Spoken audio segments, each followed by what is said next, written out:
हमारे चैनल को सब्सक्राइब करें और बेल आइकन दबाएं।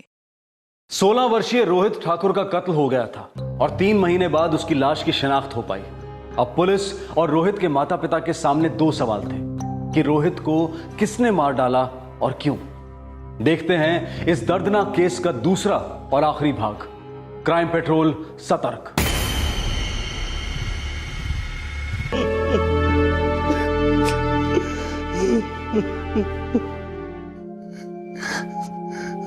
शाम को निकला था घर से। कुछ बता नहीं रहा था कि कहाँ जा रहा है। कहाँ जा रहा है? यार टोकने की आदत नहीं जाएगी ना तुम्हारी। अरे क्यों बताऊं कहाँ जा रहा हूँ, मालिक हो मेरे। देख मेरे भाई, 10वीं है तेरी। अगर एक साल अपने आप को थोड़ा लगाम देगा ना तो जिंदगी भर घुड़सवारी करेगा। ये घोड़े गधे पर ना तुम चढ़ना, मैं तो फ्लाइट से जाऊंगा। बिजनेस क्लास का टिकट कट गया मेरा। लेकिन अभी कहाँ जा रहा है तू? अम्मा बाहर जा रहा हूँ, जैसे रोज जाता हूँ और जाता रहूंगा। हमेशा ऐसा ही करता था, बिना बोले घर से चले जाना। जी सर। तो वो गया कहाँ होगा? पता नहीं सर, हमेशा ऐसे ही निकल जाता था बिना बताए। उस दिन उसका फोन स्विच ऑफ था और जब रात तक वो घर नहीं आया तो मैं उसके दोस्तों के घर गया।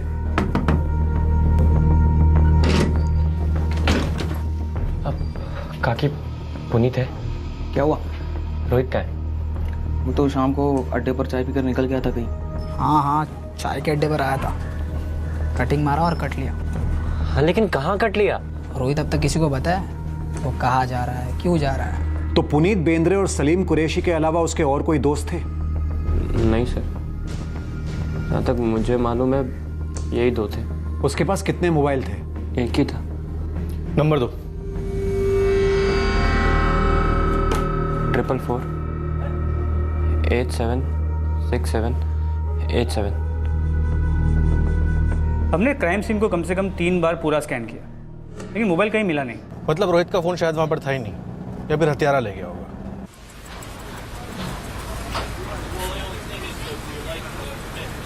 साहब, हमारी रोज शाम को मंडली जमती थी साहब वहाँ पर। अब उसके और कौन दोस्त थे वो मुझे नहीं मालूम साहब। और रोहित स्कूल भी तो पढ़ता है ना साहब, तो होंगे वहाँ से भी कोई। उसका कभी किसी से कोई लफड़ा, कोई राड़ा, कोई मारामारी? नहीं साहब, रोहित वैसे सुमड़ी में ही रहता था और कुछ धतिंग नहीं करता था ज़्यादा। मैकेनिक का काम सीख रहा हो साहब। रोहित तेरा खास दोस्त था? हाँ साहब। सलीम, रोहित का गेम किसने बजाया था? साहब मुझे पता होता तो मैं आपको कब का बोल देता। जितना मालूम था उतना बोल दिया आपको। उस दिन वो चाय पीने आया, चाय पिया और फटक करके निकल गया। हाँ वो बताया तूने, अब आगे बता। चाय की टप्पी से कहाँ गया था वो? बोला ना साहब आपको, वो बोल के नहीं गया। वो कभी भी कुछ भी नहीं बोलता था। मतलब कुछ छुपाता था? मुझे नहीं पता साहब। उसका कोई लड़की का लफड़ा, कोई गर्लफ्रेंड? नहीं मालूम। तेरे खास दोस्त के बारे में तेरे को कुछ भी नहीं पता, या कभी उसने जिक्र नहीं किया? नहीं किया साहब, हम तो बस अपने मस्ती में ही रहते। एक बार मुझे चेहरा देखना।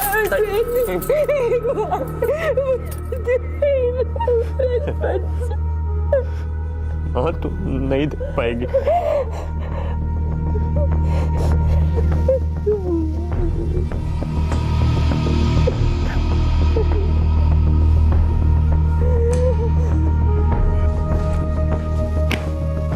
सर, 14 जून को रोहित ठाकुर शाम 6:30 बजे तक कुरला में था और वो घर से 4:30 बजे निकला था।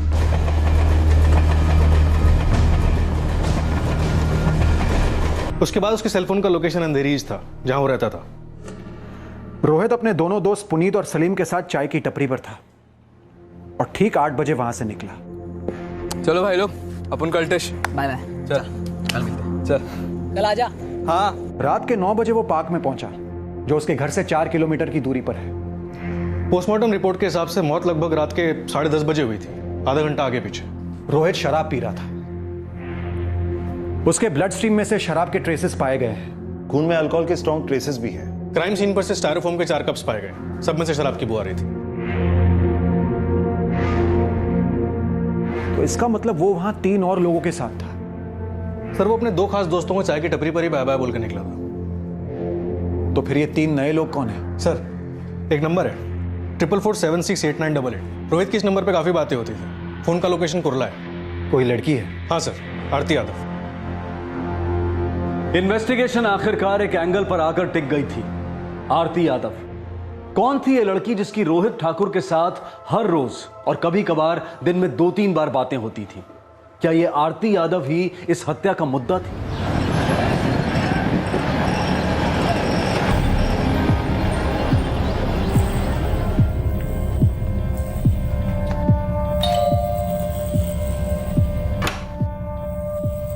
जी आप आरती यादव की मां हैं? जी आप कौन? Mumbai crime branch. तो आरती बताओगी हमें रोहित ठाकुर को किसने मार डाला? क्या? पता नहीं था तुम्हें कि रोहित का मर्डर हो चुका है? इस सब से हमारी बेटी का क्या लेना देना? आरती कौन है ये रोहित ठाकुर? माँ, रोहित मेरी क्लास में पढ़ता था। हम सिर्फ फ्रेंड्स थे।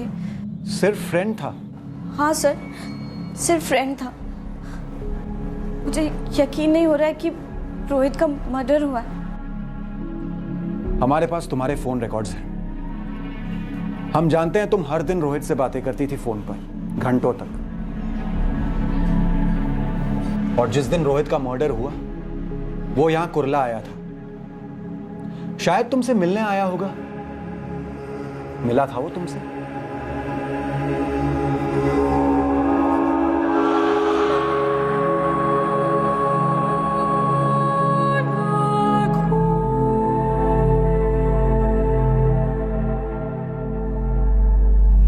वो सिर्फ फ्रेंड तो नहीं था आरती। देख बेटा, तू जो भी कुछ जानती है ना, सब कुछ सच सच बता दे। पुलिस वाले हैं, आखिर तेरा क्या लेना देना है रोहित की मौत से? हम एक दूसरे को लाइक करते थे। बॉयफ्रेंड गर्लफ्रेंड थे? आरती, किसी ने तुम्हारे बॉयफ्रेंड को बेरहमी से मार डाला। हम उसके हथियारों को ढूंढ रहे हैं। तुम नहीं चाहती हो कि वो पकड़े जाएं? हमें बता दो कौन थे वो लोग? मुझे कुछ नहीं पता। उस शाम को हम मिले थे थोड़ी देर के लिए, लेकिन मुझे घर आना था और वो भी अपने घर के लिए निकल गया। तुम्हें कोई अंदेशा था कि उसके साथ कुछ गलत होने वाला है? कोई बात थी, कोई डर था? क्या तुम दोनों किसी बात से डर रहे थे या फिर वो अकेला किसी बात से डर रहा था? नहीं सर, मेरे कहने का मतलब था जो हुआ वो रोहित के साथ क्यों हुआ। वो इतना अच्छा था। मैं उससे बहुत वाघ, लड़की पर नजर रखो। सर लड़की काफी हिल गई थी, शायद कुछ जानती होगी। रोहित की चाली में भी एक आदमी को लगा दो। पता करो इस लड़की को लेकर कोई लफड़ा या झगड़ा हुआ था क्या? उम्र भी तो ऐसी थी। गुस्सा नाक की नोक पर रहता है और खून बॉइलिंग पॉइंट पर। होने के लिए तो कुछ भी हुआ हो सकता है, पर ये प्यार मोहब्बत की दुश्मनी है ना, इसीलिए होने के चांसेस ज्यादा है।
देखो बेटा, हम जो तुम्हें देने की कोशिश कर रहे हैं वो हमारे बाबूजी ने हमारे बारे में सोचा भी नहीं था।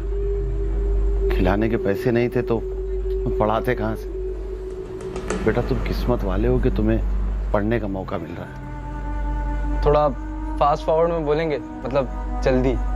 देखो बेटा, मेहनत जो है वो फास्ट फॉरवर्ड नहीं हो सकती। मेहनत रोज करनी पड़ती है और लगन से करनी पड़ती है। पापा मैंने फास्ट फॉरवर्ड बोला था, आप तो और ही स्लो मोशन में चले गए।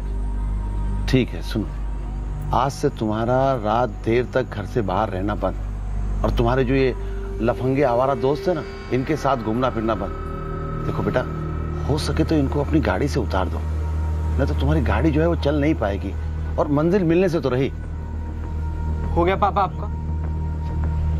सुना दिया रोज की तरह लेक्चर, और मैंने क्या किया, इस कान से सुना और इस कान से निकाल दिया। अब जाऊं? जल्दी लौट। जाने देंगे तब तो आऊंगा ना। अच्छा संभाल के जाओ। एक 50 का पत्ता मिलेगा।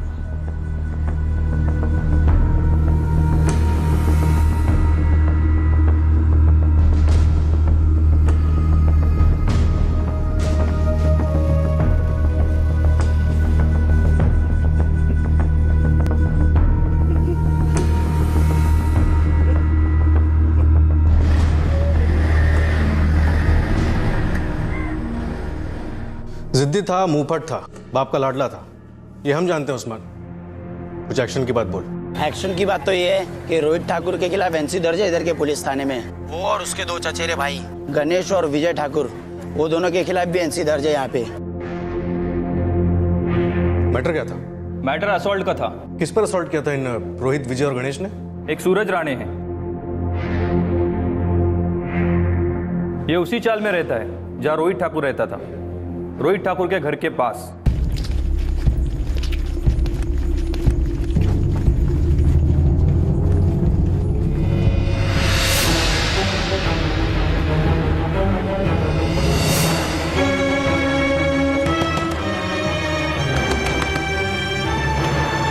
सूरज किधर है? बात क्या बेटा? सूरज किधर है? चलो जाना। अरे क्या झगड़ा है तुम लोगों का? सांग ना पापा, सांग ना। कोई बात नहीं पापा, इन सबको देख लूंगा। सर, रोहित ठाकुर के खिलाफ एनसी सूरज राणे और उसके बाप रघुवीर राणे ने की थी, और इत्तेफाक की बात है कि रोहित, उसके भाई गौरव और बाप सुरेश ने सूरज राणे के खिलाफ एनसी की थी। झगड़ा किस बात को लेकर हुआ था? बदला। रोहित ठाकुर मर्डर केस में पहला एंगल उभरा था आरती यादव वाला, और अब अतीत का एक और एंगल उभर कर सामने आया था, चौल में हुए आपसी झगड़े का एंगल। दो परिवारों के बीच हुए एक छोटे से मसले को लेकर इतनी गहरी दुश्मनी निकल आई थी। आखिरकार क्या था यह छोटा सा मसला? गौरव ठाकुर, सूरज राणे ने तुम्हारे भाई रोहित के खिलाफ और तुम लोगों ने उसके खिलाफ एनसी दर्ज करवाई थी। झगड़ा किस बात को लेकर हुआ था? साहब शुरुआत तो सूरज ने की थी। किसकी शुरुआत गौरव?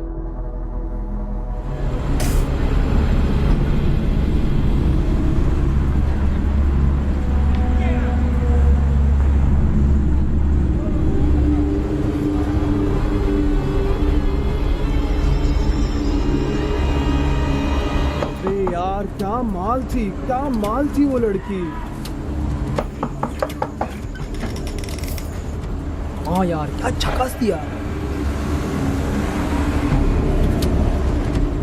पापा, रोज की आदत बना ली इन्होंने, यही मंडली जमा के बैठ जाते हैं, उल्टी सीधी बातें करते हैं, चीखते हैं, चिल्लाते हैं। हाँ ठीक है, पर वो लोग घर के अंदर तो नहीं घुसे, घर के बाहर उनको जो करना है करने दो, तुम उनके मुंह मत लगो। लीजिए पानी। चुप रह सकते हैं कुंती? बाहर बरामदे को जाके देखा है, हर जगह वो राख और सिगरेट के टुकड़े फैला रखे हैं। अरे हम झाड़ू लगा देते हैं ना। झाड़ू उनकी नीयत, उनकी फितरत पे लगाने की जरूरत है। अपने बरामदे में जाके गंदगी क्यों नहीं करते वो लोग? सब सूरज और उसके दोस्तों की रोज की आदत थी, लेकिन उस दिन तो पापा के दिमाग का फ्यूज ही उड़ गया। चलो चलो उठो तुम लोग यहाँ से, चलो निकलो यहाँ से, और कल से यहाँ नजर नहीं आना, समझे? क्यों काका? क्यों काका मतलब? तुम्हारी बकवास हम क्यों झेलें? और ये सिगरेट का धुआं और ये गंद, ये हम क्यों भुगते हैं? ओ ये समस्या है, लेकिन काका आप तो घर के अंदर बैठे हो ना। ये भी हमारे घर का हिस्सा है। तुमको ये सब मंडली जमाना ना, तो जाके अपने घर के सामने जमा हो जाओ। काका एक सोल्यूशन है मेरे पास, आप एक काम करो, आपको मेरा घर पता है ना, मेरे घर के बाहर जाके आप अड्डा जमाओ, अपनी तरह 2-4 बुड्ढों को इकट्ठा कीजिए और वहां जाके सुट्टा मारिए। ए लाली चल सुट्टा दे। बचपन में तेरे बाप ने अगर तुझे थप्पड़ मारा होता ना तो ये थप्पड़ नहीं खाना पड़ता तुझे। सारा कसूर तेरे माँ बाप का, उन्होंने इतना लाड़ प्यार किया और तू कमी ना निकल गया। चल चलो निकल यहाँ से, चलो। तुम लोग समझाना पड़ेगा। चल चल जा यहाँ से, चल और कल से दिखना मत यहाँ, चल। सूरज से ये बात सही नहीं गई और उसने उसी रात जवाबी हमला कर दिया।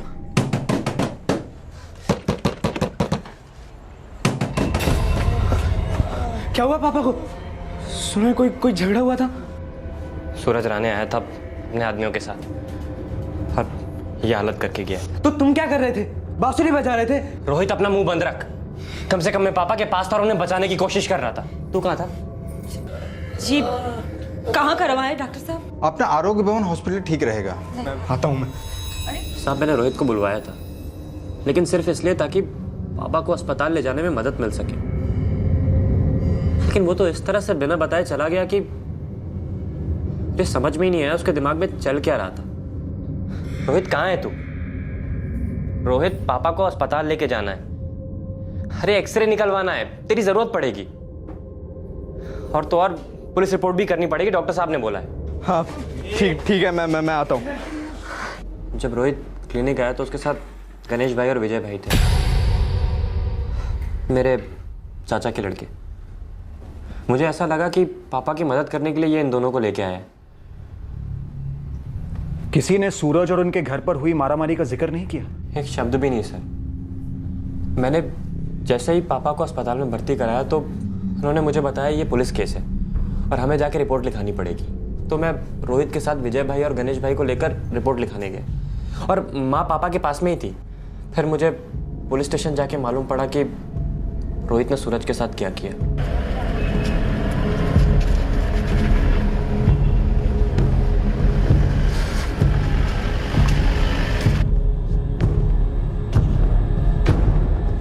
तीन लोग थे साहब। एक तो वो हमारी चौलवारा रोहित ठाकुर और उसके साथ दो गुंडे और भी थे। बगाना देखो कितनी बेरहमी से मारा। साहब ये एक नंबर के झूठे और फट्टू लोग हैं साहब। इसने पहले मेरे बाप को इतनी बुरी तरह से मारा कि वो अभी भी हॉस्पिटल में। आप चलकर देख सकते हैं। तुमने देखा था इन्हें तुम्हारे बाप को पीटते हुए? मैं बाहर था लेकिन ये मेरा बड़ा भाई है, इसने देखा था साहब। इसको भी थोड़ी पड़ी। तुम्हारा नाम क्या है? रोहित ठाकुर, सुरेश ठाकुर का छोटा लड़का हूँ साहब। सर लड़ाई पहले इसने शुरू की थी। इसने मेरे पापा पे जानलेवा हमला किया था। साहब ये झूठ बोल रहे हैं साहब। अरे मैंने आज तक वो सुरेश ठाकुर से बात ही नहीं किया है। अरे वो आए थे, यहाँ वहाँ की बातें कर रहे थे, सबके सामने मेरे को थप्पड़ मारा और उसके बाद इसको भेजा ये रोहित ठाकुर को इन गुंडों के साथ मेरे को मारने के लिए। साहब आप पहले हमारा केस दर्ज कीजिए साहब। इसने मेरे बाप पर जानलेवा हमला किया है साहब। नहीं साहब पहले हम लोग आए। साहब पहले आप हमारा केस कीजिए साहब। साहब आप पहले हमारा केस साहब, लेकिन हम लोग पहले यहाँ पर आए ना, आप हमारा। शांत बसा। सुनो ये तुम दोनों का केस में लेने वाला हूं। शांति रखो। तुमने इस मामले के बारे में हमें पहले क्यों नहीं बताया? साहब ऐसी बात नहीं है। करीबन 1 साल पहले वो इंस्पेक्टर साहब ने दोनों पार्टियों की कंप्लेंट दर्ज की थी, लेकिन फिर पापा को ठीक होने में 4-5 महीने लग गए और उसके बाद हमारा वो राणे परिवार से कुछ खास लेना देना रहा ही नहीं। तो तुम्हें लगता है कि इस पूरे 1 साल में रोहित और सूरज का कोई सामना नहीं हुआ होगा? कोई झड़प नहीं हुई? पता नहीं साहब।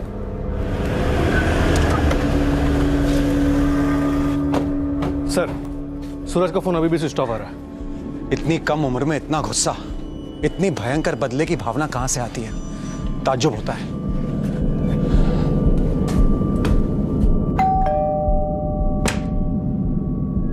जी क्राइम ब्रांच से है। सूरज कहाँ है और उसका फोन क्यों ऑफ है? वो तो कल रात को ही कहीं चला गया, बोल के नहीं गया कहाँ गया। और उसके पिता रघुवीर राणे? वो उधर ही होंगे, एस्टेट एजेंसी में।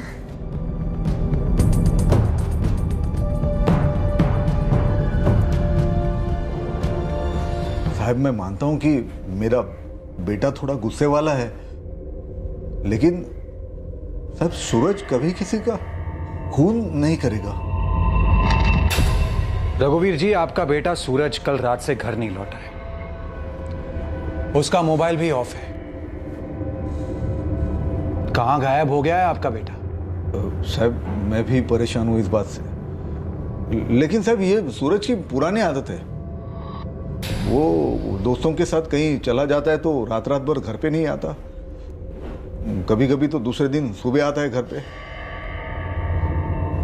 लेकिन साहब आप जैसा सोच रहे हो वैसा कुछ नहीं साहब। साहब मेरे बेटे ने बहुत भुगता है साहब, अब वो बहुत बदल गया है।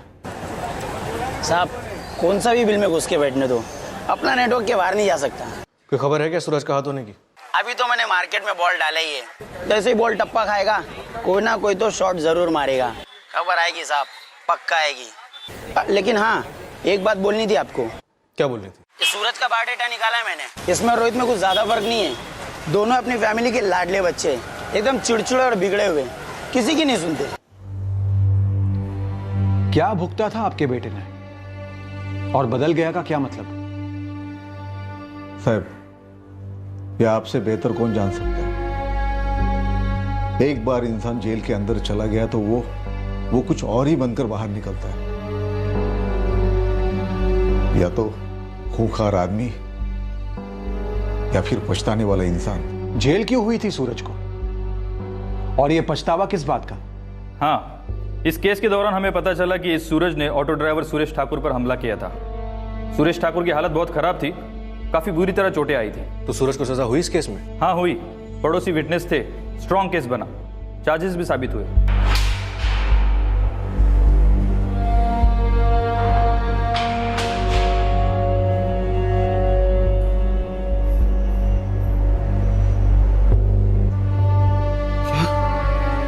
वो जो हुआ था हमारे बीच, इस वजह से मार दिया हमारे रोहित को उन्होंने? पता नहीं पापा, मुझे भी यकीन नहीं हो रहा। आप पे हमला करने के लिए उसे 5 महीने की जेल हुई थी।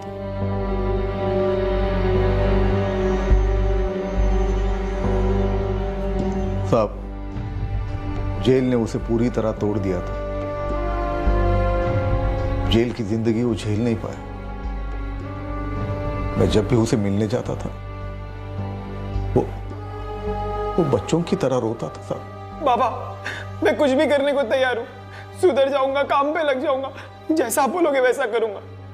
बस मेरे को यहाँ से बाहर निकालो वरना मैं मर जाऊंगा बाबा। रड़ू नकोश,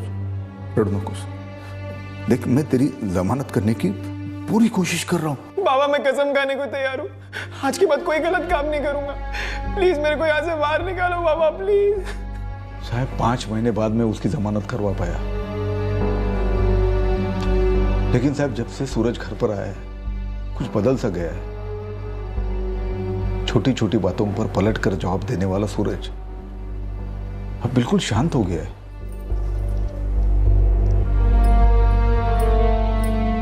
सूरज, ए बेटा, सूरज बेटा जेवायला रे बेटा। काय साला बड़ा, देख जब तू पहले जिद करता था और चिल्लाता था तब बहुत बुरा लगता था, पर अब तू ऐसे चुपचाप बैठे रहता है और भी बुरा लगता है रे। काय साला अपने आई को नहीं बताएगा?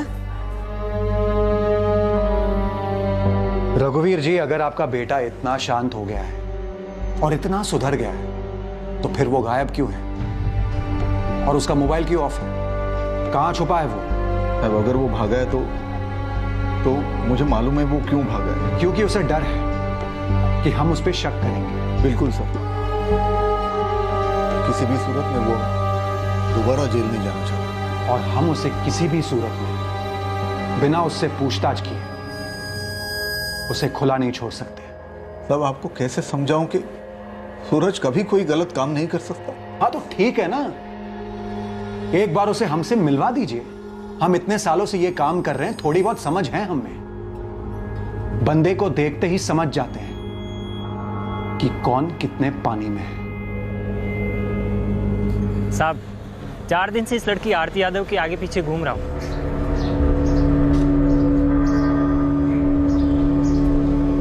निकला कोई कनेक्शन? साहब ये लड़की तो फुल टू इनोसेंट है साहब। हाँ पर रोहित ठाकुर के साथ इसका लव जरूर था, पर बात उसकी मौत की है तो दूर दूर तक इससे कोई कनेक्शन नहीं है उसका। अक्सर कनेक्शन दूर दूर से ही होते हैं गोविंद, बिना वायर के, और रिमोट किसी और के हाथ में होता है। अब तक रोहित ठाकुर मर्डर केस में उसकी गर्लफ्रेंड आरती यादव का किसी भी तरह का कनेक्शन सामने नहीं आया था। दूसरी तरफ रोहित ठाकुर की जिंदगी के अतीत का एक हिस्सा शक करने लायक था। सूरज राणे वाला एंगल मजबूत था, लेकिन सूरज जेल से छूटने के बाद बदल गया था। हालांकि वो डर के मारे घर से भागा जरूर था, लेकिन उसके खिलाफ कोई ठोस सबूत नहीं मिल पा रहे थे। इतने में एक तीसरे एंगल का मोर्चा खुला। एक ऐसी खबर आई जिसने इस एंगल को आखिरी एंगल बना दिया। मान लो ये ग्लास रोहित का है जिसमें से उसने शराब पी।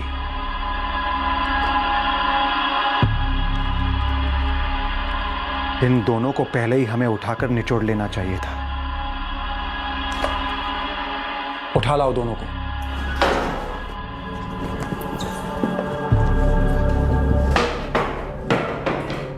क्या है ना, तुम दोनों का हिसाब किताब बिल्कुल उल्टा है। आमतौर पर लोग चोट खाते हैं और फिर सुधर जाते हैं, लेकिन तुम दोनों ने किसी को चोट दी है और अब सुधरने की फिराक में हो। सब हमें जो कुछ भी मालूम था सब आपको बता दिया है। उस दिन चाय पीकर रोहित कहीं चला गया अकेला। येड़ा समझ तो कमला, हमारे पास पक्की खबर है कि उस दिन रोहित चाय की टपरी से अकेला नहीं गया था, 2 लड़कों के साथ था वो।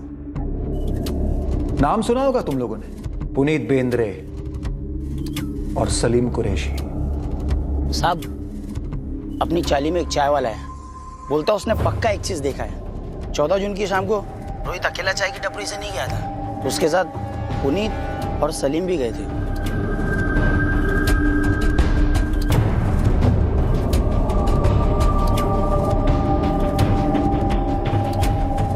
और हाँ, एक और बंदा है अपनी चाली में जिसने उस रात के वक्त इन तीनों को पार्क में एक साथ जाते हुए देखा था। अब ना बेटा, तू मुझे पूरी स्टोरी सुना दे एकदम अच्छे से। कुछ भी चेंज हुआ ना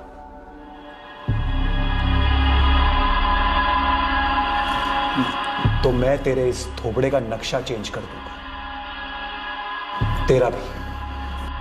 और याद रखना, हमारी दी हुई चोट का दर्द वक्त के साथ साथ बढ़ता नहीं है, बढ़ता है। तो अभी सोच लो, सच कैसे बोलना है तुम दोनों को, खड़े खड़े या फिर जमीन पर लेटकर? साहब, हम रोहित को लेकर पार्क में गए थे। हाँ साहब, हम गए थे, बस ये बात आपको नहीं बोली थी, पर हमने कुछ नहीं किया साहब। क्या बात कर रहा है बे? ले कसम से यार, तगड़े से तगड़ा माल हाथ लगा।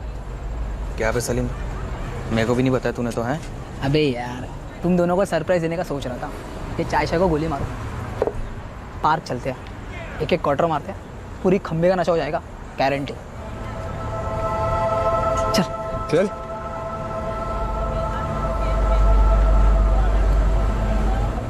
साहब, हमारा काम था सिर्फ और सिर्फ रोहित को पार्क में लेकर आना और पिला के टाइट कर देना। साहब, सॉलिड पछतावा हो रहा है ये सोचकर कि हमने सब क्यों किया। एक दिन नहीं जाता जब रात को रोना नहीं आता कि हमने रोहित के साथ ये सब क्यों किया। कौन था वो भटकता भूत?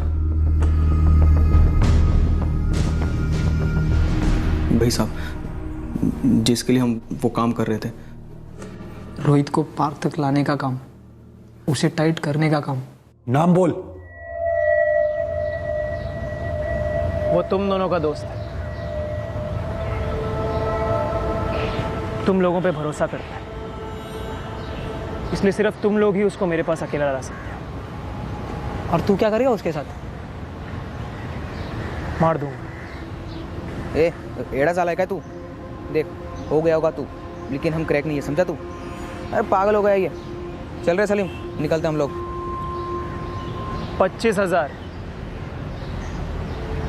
25,000 दूंगा तुम लोगों। तुम लोगों को सिर्फ उसको पार्क तक लेके आना। जब मैं गेम बजाऊंगा तब तुम लोग वहां पे होगे भी। इसका मतलब तुम दोनों में से कोई नहीं फंसेगा। सब हम दोनों ने पैसों के सामने अपने घुटने टेक दी, साहब हम उसे पार्क ले गए, उसे पिलाया, लेकिन उसे टच तक नहीं किया साहब। पूरा काम सूरज ने ही किया।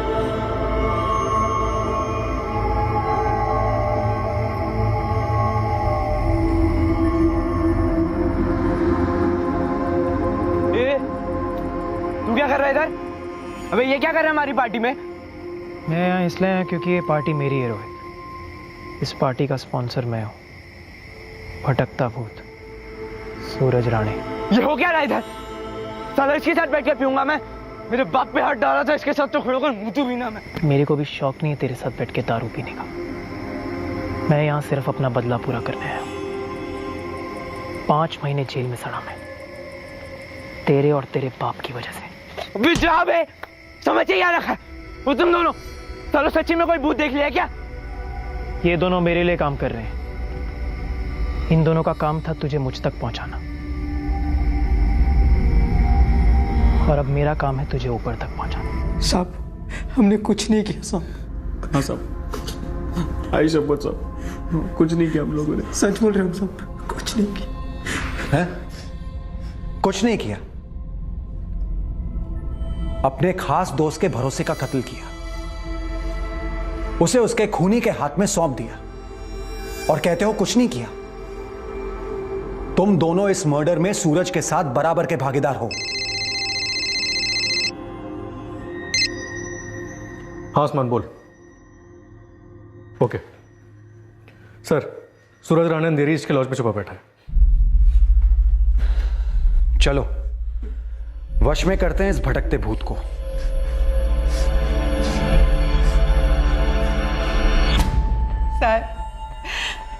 साहब मेरे पुनीत को छोड़ दो। अभी अभी वो मेरे काम में हाथ बटाने लगा है और दारू भी नहीं पी रहा है। हाँ साहब, मेरे सलीम ने भी नशा छोड़ दिया है। ईमान से मैकेनिक का काम कर रहा था साहब।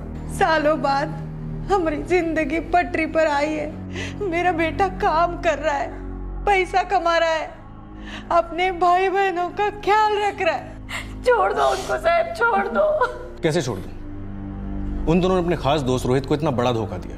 उसके माँ बाप उसके भाई को गहरी चोट पहुंचाई, और वही चोट घूम फिर के उनको मिल रही है, और अब आप लोगों को मिलेगी। चोट देने वाले को चोट खाने के लिए तैयार रहना पड़ता है। वो कहते हैं ना, जैसी करनी वैसी भरनी।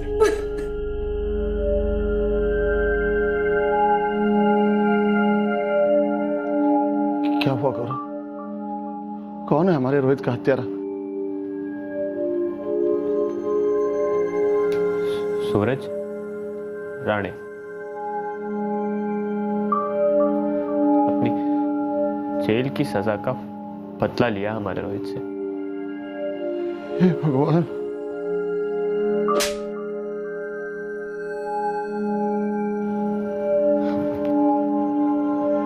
एक थप्पड़ कहां से कहां चला गया, हम सबको खत्म कर गया।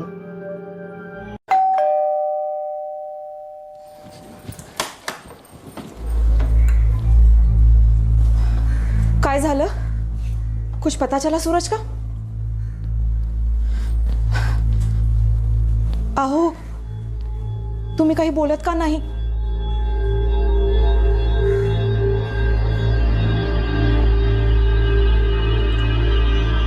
साक्षी, हमें लगा हमारा लड़का बदल गया है, चुप सा रहता है, पर वो चुप्पी जहरीली थी। उस चुप्पी में बदले का जहर उबल रहा था, रोहित के खिलाफ। सूरज ने? साक्षी, सूरज ने रोहित का कत्ल कर दिया और पुलिस ने उसे धर लिया। मेरे को कोई अफसोस नहीं, मैंने जो किया सो किया। रोहित का खून किया है तूने, और तुझे कोई अफसोस नहीं? उसने मेरे को जेल भेजा, उसके बाप ने सबके सामने मेरे को थप्पड़ मारा, इसलिए मैंने उसके बाप को मारा। फिर वो रोहित ने मेरे को धो डाला। तब तक हिसाब किताब बराबर था, लेकिन फिर उसके बाद मेरे को जेल हुई। 5 महीने मेरी जिंदगी नरक हो। 5 महीने, क्या वो जायज था? भयंकर सजा थी। इसके लिए मेरे को अभी अपना बदला मिल गया।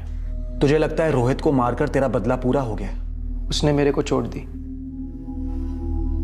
मैंने उसको चोट वापस लौटा दी। हिसाब बराबर। बदले का हिसाब कभी पूरा हुआ है आज तक सूरज?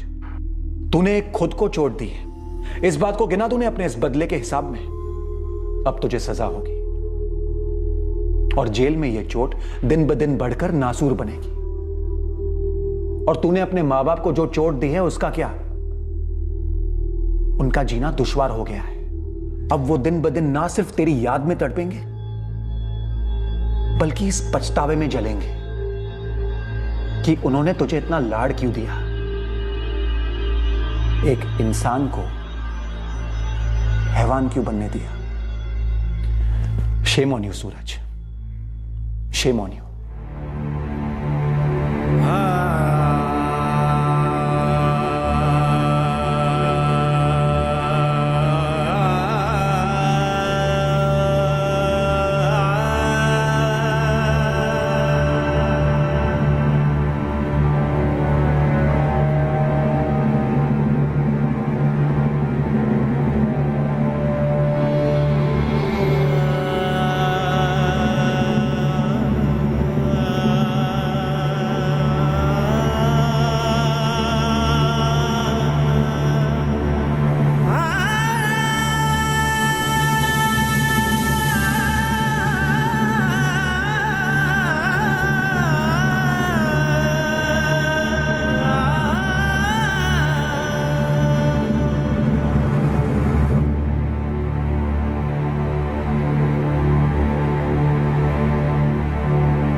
सुरेश को उस थप्पड़ का रंज है जो उन्होंने सूरज को लगाया था तमीज सिखाने के लिए। उन्हें लगता है कि उन्होंने गलती की और उसी की वजह से उन्होंने अपने लाडले बेटे रोहित को खो दिया। सूरज के पिता रघुवीर को दुख है कि काश उन्होंने बचपन से ही सूरज के गुस्से को सही ढंग से काबू में कर दिया होता। और पुनीत और सलीम दोनों की माएं कविता बेंद्रे और फौजिया कुरैशी अब भी पूरी तरह से समझ नहीं पा रही हैं कि उनके बेटों ने क्या गलत किया है। शायद वो समझती हैं पर उस सच का सामना ही नहीं करना चाहती। सूरज, पुनीत और सलीम, इन तीनों के स्टेटमेंट्स ले लिए गए हैं। सूरज फिलहाल जुडिशियल कस्टडी में है और पुनीत और सलीम को जुवेनाइल करेक्शन होम में भेजा गया है। इन तीनों पर आईपीसी की धारा 302 मर्डर के लिए, धारा 201 सबूत मिटाने के लिए, धारा 34 act done with common intent के लिए और धारा 364 मर्डर के इरादे से किडनैपिंग के चार्जेस लगाए गए हैं। बचपन से जवानी का रास्ता बगावत की खाई से होकर निकलता है। हर माँ बाप को इस नाजुक और खतरों से भरी पगडंडी पर अपने बच्चों को संभालना पड़ता है, जो सही और गलत के बीच का फर्क भांप नहीं पाते और गुस्से और इमोशनल ब्लैकमेल द्वारा अपनी मांगे पूरी करवाने में लग जाते हैं। हम सभी जो माँ बाप हैं इससे बहुत अच्छी तरह से वाकिफ हैं जब हम इस बगावत की चोट को चुपचाप सह लेते हैं, इस डर से कि कहीं अपना बच्चा चोट ना खाए हमारे ही शब्दों से या फिर हमारे द्वारा उठाए गए कदमों से। अक्सर एक थर्ड पार्टी जैसे कि शिक्षक गण, कोई रिश्तेदार या कोई काउंसलर माँ बाप और बच्चों के बीच इस चोट के रिश्ते के बारे में बच्चों से सीधी सरल बात कर सकते हैं। लेकिन बच्चों के इस रोष को, इस गुस्से को, इस बढ़ते हुए स्वार्थ को अगर सही समय पर अंकुश ना लगे तो चोटों की बौछार का सामना करना पड़ता है। न सिर्फ बच्चों और माँ बाप को बल्कि उन मासूम लोगों को भी जो इन बिगड़ी हुई औलादों के रास्ते में आ जाते हैं। एबनॉर्मली जिद्दी, बेबुनियाद गुस्सा, ये सब नजरअंदाज करने जैसे लक्षण नहीं है और ना ही समय के साथ इनके ठीक होने की अपेक्षा करना सही होगा। जरूरत है कि सोच समझकर ठंडे दिमाग से लेकिन दृढ़ इरादे से बच्चों को इस बात का आदी कराया जाए कि हर बार उनकी नहीं चल सकती, हर मांग पूरी नहीं हो सकती। एडजस्ट और एक्सेप्ट करने की शक्ति बच्चों के लिए माँ बाप की सबसे बड़ी देन हो सकती है। परफेक्ट बिहेवियर जैसी कोई चीज नहीं होती है और ना ही किसी दुर्व्यवहार के लिए एक स्टैंडर्ड परफेक्ट हल हो सकता है। बस समझदारी और कॉमन सेंस का इस्तेमाल करके मामले को हाथ से बाहर ना जाने दें। आपसे फिर मुलाकात होगी क्राइम पेट्रोल सतर्क में एक और नए केस के साथ। तब तक अपना ख्याल रखें, सुरक्षित रहें और याद रखें, डर कहीं और नहीं, बस हमारे दिमाग में होता है। सही वक्त, सही कदम, सतर्क रहें। जय Hind. For more updates, subscribe to our channel, click the show links and enjoy watching the videos.